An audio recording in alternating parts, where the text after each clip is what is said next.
Salut la compagnie, c'est Jules Melon et aujourd'hui dans un Ciné Critique, je vais vous parler d'un film réalisé par Monsieur Peter Jackson.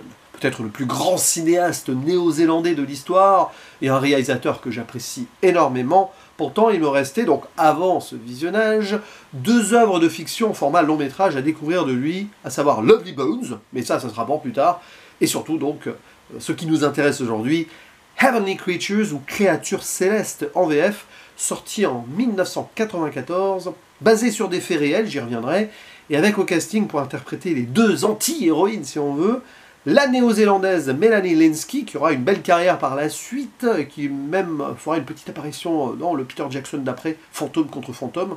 L'héroïne de ce film porte son nom d'ailleurs, c'est assez amusant. Mais à ses côtés, on va reconnaître surtout les débuts au cinéma, ah oui, incroyable, de la Britannique Kate Winslet avant Titanic et autres, hein, bien sûr. Citons aussi les présences de Sarah Pearce ou encore de Jade Brophy, qui, quand il apparaît, m'a rappelé Timothy Baum, l'acteur principal de Brain Dead, qui est un des grands films de Peter Jackson, et le précédent d'ailleurs. Mais non, ce n'est pas le même acteur ici.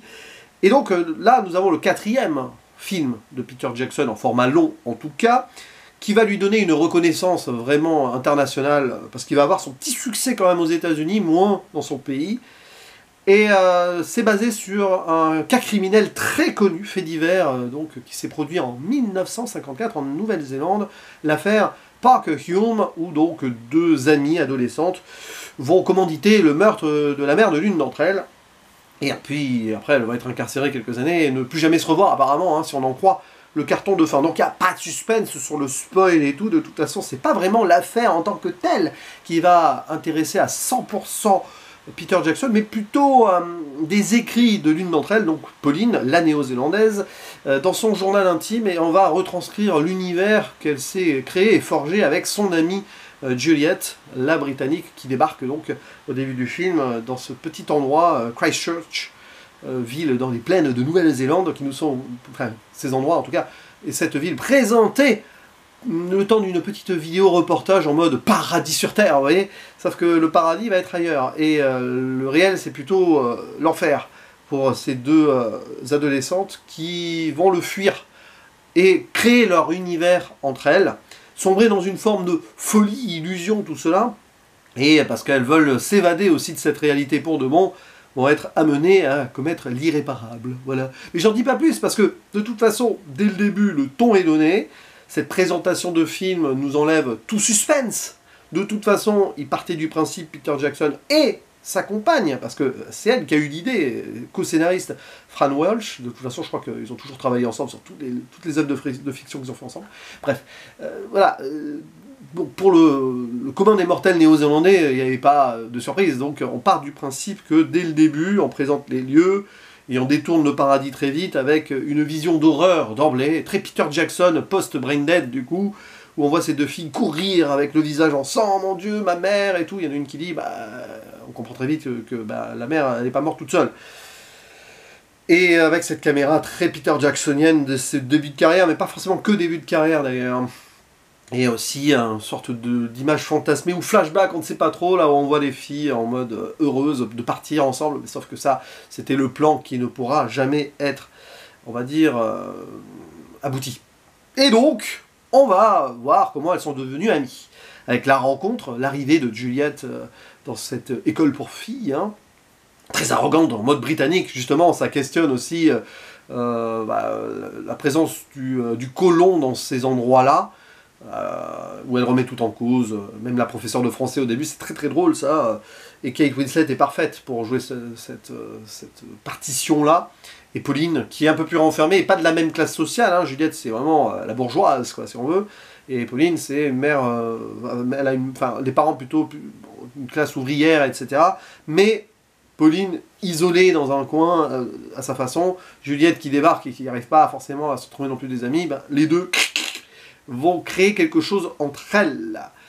Et d'une amitié très profonde, voilà, va naître quelque chose.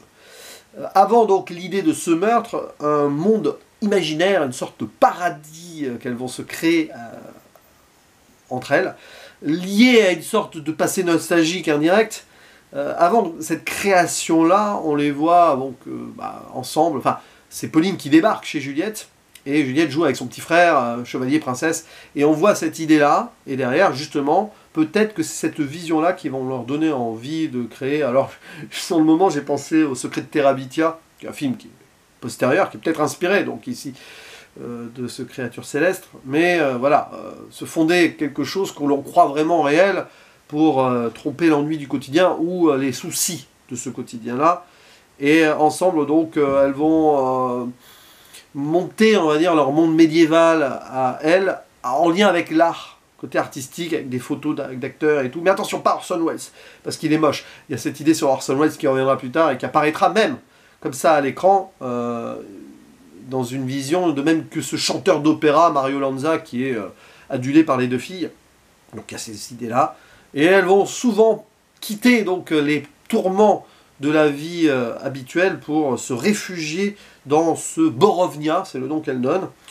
Et à force de sombrer dans cette forme de folie, c'est compliqué. Mais il y a aussi un discours sur la société, dans le sens où les gens autour d'elles, les parents notamment, les jugent. Elles sont trop amies. C'est louche. À une époque, 1954, où dès qu'il y avait une idée éventuellement, interprétation d'homosexualité, c'était le mal absolu. Donc ça c'est très triste, ce qui ne va pas forcément arranger malheureusement leur rapport au réel. Donc je pense que Peter Jackson, il joue sur ce point-là aussi et dénonce quelque chose.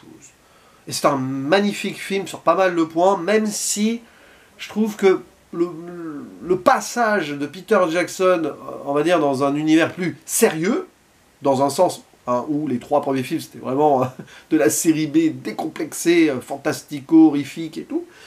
Là, des fois, c'est pas que c'est mal géré, c'est qu'on voit que c'est encore un peu tendre sur certains points, ou trop fantasque, sauf que ça sert le propos les 3 quarts du temps. C'est juste sur le dernier acte que j'ai eu du mal, où c'est un peu trop dans la pesanteur de ce projet final, et il a du mal à le conclure, ce film. Et j'ai même envie de dire que je pense qu'il n'aurait pas dû montrer ce qui nous est suggéré, plus que suggéré dès le début, où on voit les conséquences, l'après-meurtre. Je pense que ça aurait dû être beaucoup plus subtil sur ce point. Après, il raccorde un petit peu ce qu'il nous montre dans les premiers plans, certes, mais je pense que sur le final, c'est presque trop... c'est trop clairement établi cinématographiquement, en fait, si j'arrive à me faire comprendre, c'est pas évident. Surtout qu'avant, tu as toute cette vision d'Orson Welles, après le visionnage du 3e homme au cinéma, montrer un choc cinématographique qui peut aussi avoir ses conséquences sur la réalité derrière, ça c'est très fort. Mais je sais pas, presque trop terre-à-terre en fait la fin, d'une certaine manière, même si justement on voit cette idée de planification qui ne peut pas aboutir et qui est marquée sur 2, on va dire, visions différentes. Terrible réalité, la grosse tristesse de ce meurtre, hein. Et non, le départ qui ne pourra pas être consumé. La vie ensemble, loin de tout cela. Donc, il y a des choses remarquables quand même dans les 2 premiers tiers, ça c'est évident. Et on voit Peter Jackson avec son style, c'est-à-dire que cette idée de vitaliser avec sa caméra et sa mise en scène, cette envie de liberté de ces deux étudiantes adolescentes, ça c'est très fort. Parce que oui, on le voit dans Brain Dead, dans Bad Taste ou Meet the Feebles, la continuité de Brain Dead, l'idée, hop, la caméra comme ça, et hop, ça bouge en mouvement et tout, mais là, ça batifole avec les 2 filles, et j'aime bien comment elles jouent avec eux, la caméra. Voilà, avec elles, pardon.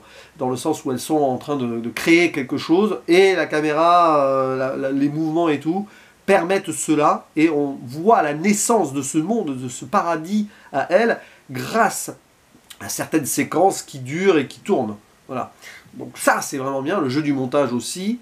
Et on arrive à rentrer en empathie avec ces 2 jeunes femmes, 2 adolescentes, je dois avoir entre 14 et 16 ans à peu près, hein. Et on comprend la tristesse aussi du fait qu'elles sont dans 2 univers différents, certes, mais pas forcément appréciées non plus autour d'elles, et avec les parents, c'est pas évident. Rajouter à cela des soucis de santé dès la jeunesse pour les 2, et une, là, Juliette, qui va avoir la tuberculose. Donc, on sent que le vrai monde n'est pas fait pour elles.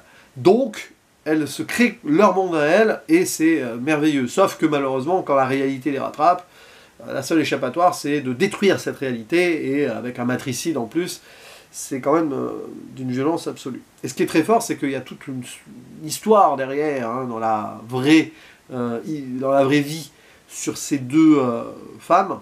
Je crois qu'elles ne se sont jamais vraiment revues, ça c'est vrai. Enfin, en tout cas, je n'ai pas trop lu à ce sujet, mais il me semble pas. Et l'une d'entre elles est devenue une romancière célèbre et a changé de nom. Et c'est que après la sortie de ce film qu'elle a révélé, cette romancière, qu'elle était donc avant, donc Juliette, hein, je crois que c'est elle. Donc c'est très très intense ça. Peter Jackson, il a remis la réalité, on va dire, ici, à travers sa fiction. Il a fait révéler les choses. Mais en tout cas, c'est passionnant parce que on voit l'amour de Peter Jackson pour le monde de fiction fantasmé. Ça, c'est très, très intéressant parce que j'ai une théorie qui est très à moi sur le fait que Peter Jackson ne fasse plus de cinéma de fiction depuis la trilogie du Hobbit et que depuis il fait des documentaires donc très ancrés dans la réalité. Je pense qu'il est passé à un stade, depuis quelques années, où il a envie de s'attacher au réel. Et que pour lui, le long métrage de fiction, c'est pour, on va dire, mettre ces mondes fantastico, imaginaires, horrifiques en avant. Alors certes, ici, c'est un fait divers donc, dans la réalité, mais il s'est intéressé avant tout à cette construction de paradis à part de ces deux jeunes femmes. Et quand on voit ce qu'il a fait avant, dans le fantastico-horrifique, ce qu'il va faire après, parce que Fantôme contre Fantôme, c'est aussi ce monde parallèle avec communication entre vivants et morts, mais à travers donc, ce médium, malgré lui, joué par Michael J. Fox. Ses derniers rôles, un grand film, rien que pour cela d'ailleurs aussi. Et puis bien sûr, après, le monde de Tolkien, même King Kong, hein, cette idée de fantastique, d'un monstre de création cinématographique. Et oui, c'est vrai qu'on est triste de ne plus voir Peter Jackson réaliser des longs de fiction. Je n'ai pas encore vu ses documentaires, il faudra que je le fasse. Mais peut-être qu'il n'a plus trop envie, peut-être qu'il a tout dit à ce niveau. Est-ce qu'il reviendra là-dessus, peut-être en faisant son Tintin? On l'espère encore.